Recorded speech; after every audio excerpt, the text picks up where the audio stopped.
네, 오늘 청취자 여러분 오늘 축구 보셨습니까? 대한민국 20세 이하 남자 축구 대표팀 피파 U20 월드컵 준결승전에서 이탈리아에게 1대2로 아깝게 패했습니다. 대한축구협회 한준희 부회장 연결해서요. 축구 얘기 좀 나눠보겠습니다. 부회장님 안녕하세요. 네, 안녕하십니까. 네. 자, 저도 아침 일어나서 6시부터죠. 4강전 봤습니다. 정말 잘 싸웠는데 아쉽게도 결승 진출에는 실패했습니다. 부회장님, 네, 오늘 경기 총평부터 좀 해주시죠.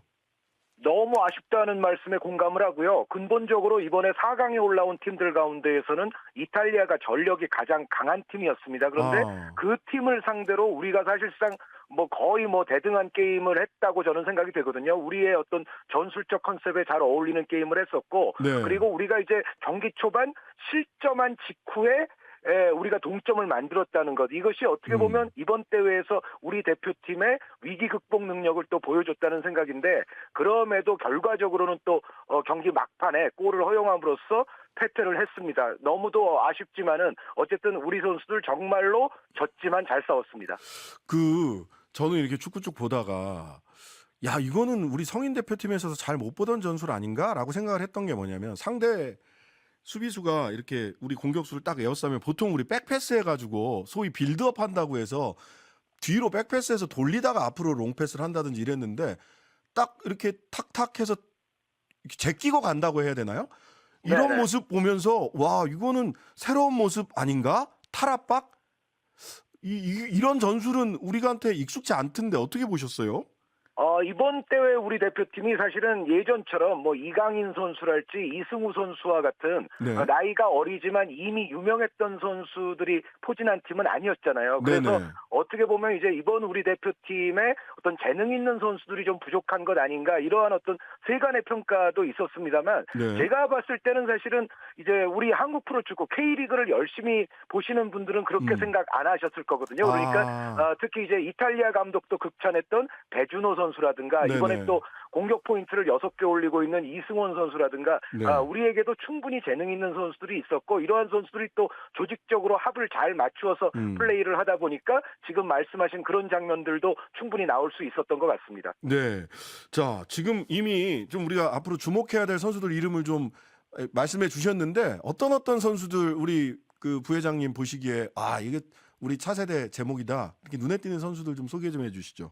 네, 일단 4년 전 대회에서 이강인 선수가 올렸던 공격 포인트 숫자와 동일한 포인트를 이미 달성한 이승원 선수가 있겠고요. 네네. 그리고 대회 초반에는 부상이 있어서 좀 못 뛴 시간도 있습니다만 점점 컨디션이 올라오면서 제 기량을 발휘하면서 이탈리아를 가장 애먹였던 선수가 배주노 선수인데, 그렇죠. 이 배주노 선수는 사실은 이미 지금 프로축구 리그에서도 젊은 선수들 가운데는 상당히 인정을 받고 있는 선수입니다. 그래서 어쩌면 이번 대회에서 해외 스카우터들이 이제 우리 선수들을 관찰을 한다면 배준호 선수가 일단 좀 눈에 들어오지 않았을까. 그리고 여기에 이제 빼놓을 수 없는 선수가 당신의 그 최전방 스트라이커 이영준 선수가 있는데, 예. 이영준 선수는 또 김천 상무에서 지금 이미 뛰고 있는 선수입니다만, 이 선수 같은 경우는 사실 이번 대회에서 가장 고생을 많이 했다고 해도 과언이 아닙니다. 그러니까 이영준 선수를 대체할 만한 공격 자원이 없었기 때문에 거의 교체 없이 지금까지 모든 경기를 다 뛰었어요. 그래서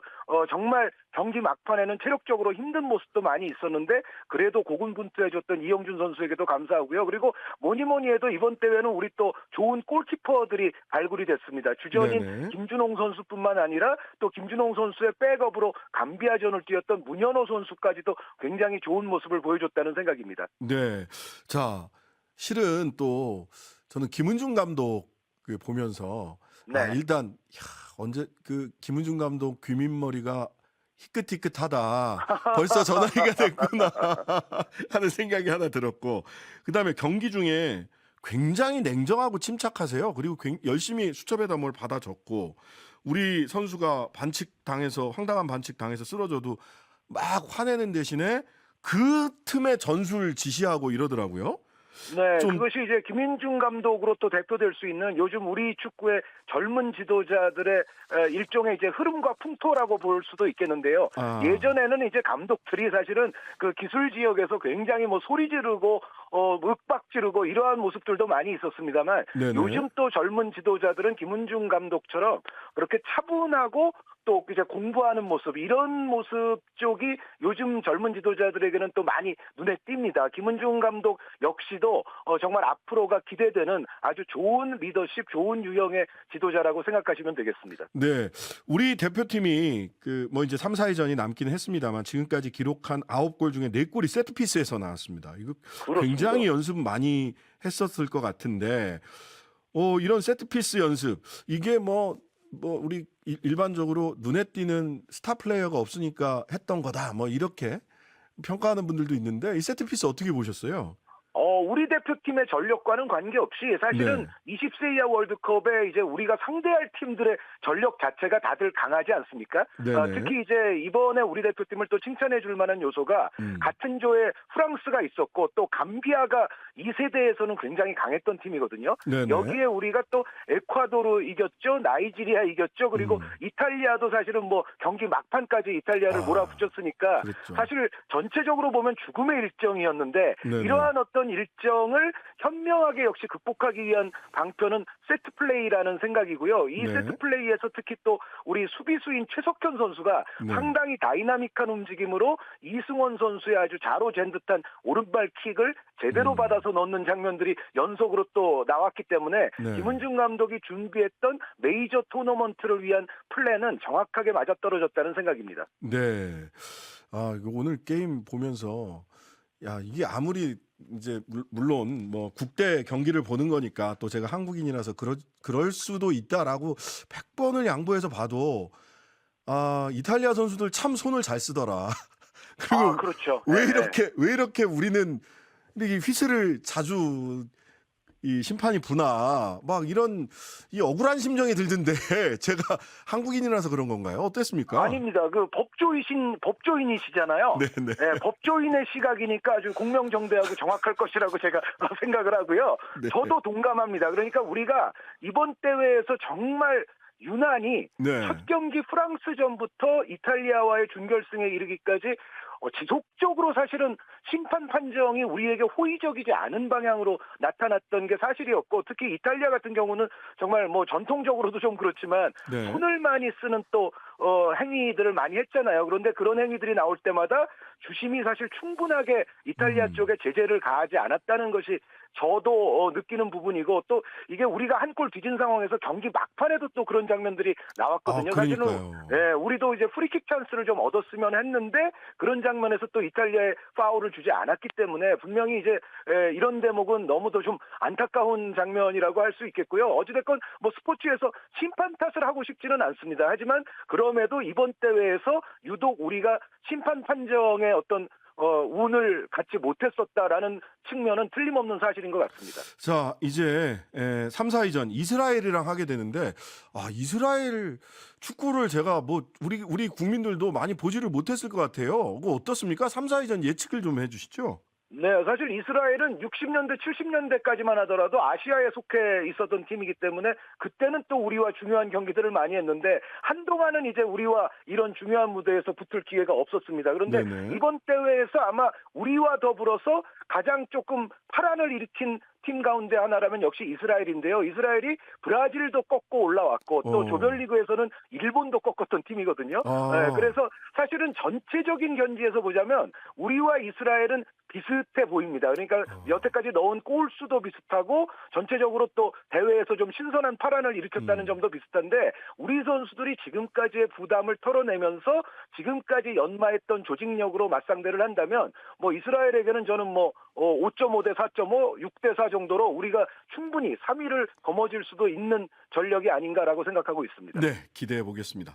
자, 해외 축구 스타들 얘기 잠깐 좀 해봐야 될 것 같습니다. 김민재 선수 군사훈련 받기 위해서 귀국을 했는데 세리에 A 올해의 수비상까지 받고요. 네. 맨체스터 유나이티드로 가는 건지 뉴캐슬로 가는 건지 아직도 마지막 도장을 딱 안 찍었나 봐요. 어떻게 지금 그렇죠. 김민재 선수 어디로 가는 겁니까? 이 축구판에서는요. 결국은 그 해당 구단의 유니폼을 들고 해당 구단의 구단주 내지 감독과 사진을 찍기 전까지는 알 수가 없습니다. 그래서 저도 어느 쪽의 향배가 더 확률이 높다고 말씀드릴 수는 없지만 일단은 맨체스터 유나이티드 확률이 좀 높아 보이기는 하는데 말씀드린 바와 같이 언제든 뉴캐슬도 이른바 하이제킹을 할 수가 있고 이 맨유와 뉴캐슬의 공통점은 뭐냐면 지금 네. 중앙 수비수의 보강이 두 팀 다 필요합니다. 네. 그래서 지금 김민재 선수와 이렇게 두 팀이 강력하게 연결이 되고 있는 것은 두 팀의 필요성에 의한 어떤 필연적인 비결이라고 볼 수가 있겠고요. 지금까지 봐서는 그래도 맨체스터 유나이티드가 조금 더 유리해 보이지 않나라는 생각은 있습니다. 뭐 주전 경쟁이라든지 이런 걸로 봤을 때 김민재 선수 개인에게는 어느 쪽이 더 나을까요? 맨체스터 유나이티드로 가건 뉴캐슬로 가건 주전 경쟁은 존재합니다. 물론 이제 맨체스터 유나이티드 쪽이 조금 더 이제 첨예한 경쟁이 될 수는 있겠지만 네네. 제가 봤을 때 좀 전에 말씀하신 것처럼 김민재 선수가 세리에A 최고의 수비상까지 탄 선수 아닙니까? 네네. 지난 시즌 막 끝난 지난 시즌의 경기력이 유지가 된다면 어디 가서도 김민재 선수가 부딪히지 못할 곳은 전혀 없다는 생각입니다. 예, 마지막으로 이강인 선수도 이적이 거의 확정된 것 같은데 뭐 소식 좀 들은 거 있으세요? 네, 이 거의 확정이라는 이야기도 역시 아까 말씀드렸던 그런 이유로 인해서 좀 조심스러운데요. 그렇습니까? 일단 아틀레티코 마드리드가 지금으로서는 가장 유력해 보이기는 하는데 네네. 이강인 선수에 대해서 관심을 갖고 있는 뭐 스페인과 잉글랜드의 다른 클럽들도 있기 때문에 확언할 수는 없습니다. 하지만 네. 아틀레티코 마드리드 쪽에서 요즘 이제 약간 구체적인 얘기가 나오고 있거든요. 그러니까 현금에다가 아틀레티코의 또 유망주를 얹어서 마요르카에게 주고 이강인을 데려오고 여기에 또 아틀레티코의 한 명의 선수를 더 추가로 임대해 줄 수도 있다는 얘기까지 나오고 있어서 아틀레티코가 그래도 이강인 선수 이적에는 가장 지금은 유력한 행선지처럼 보이는 건 사실입니다. 예, 우리 김민재 선수 어느 팀으로 가든 영국 리그로 가니까 손흥민이나 황희찬 선수와 대결하는 모습도 자주 볼 수 있었으면 좋겠습니다.